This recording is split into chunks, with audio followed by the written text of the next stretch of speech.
Құрметті достар, ұлттық академиялық кітапханада дәстүрлі бір ел бір кітап республикалық акциясының қорытындысы шығарылды.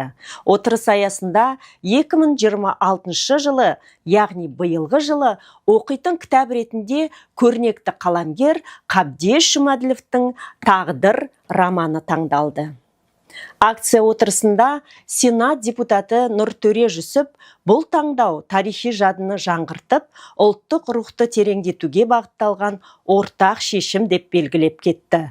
Қабдеш Жұмаділовтің көпшілікке кеңінен таныс «Тағдыр» романы Шығыс Түркістандағы қазақ тарихы негізінде жазылған тарихи роман.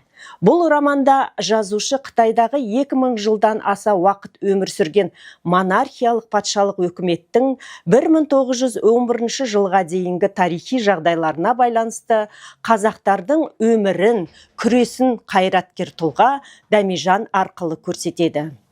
Романдағы басты оқиға орыс пен Қытай арасындағы шекара бөлінісі болса, оның сыртында қазақтың көшпенді өмірі, отырықшы өмірге үйрену, қытайлықтардың қамал қорғап тұрғызулары секілді тарихи маңызы зор оқиғалар да орын алған. Роман оқиғасы 4 бөлімге топтастырылған. Құрметті абайлықтар, биыл бүкіл ел болып осы туындыны бірге оқимыз. Сіз де көштен қалып қоймаңыз. Кітап оқып, мәдениеттің жоғары үлгісін көрсетіңіз.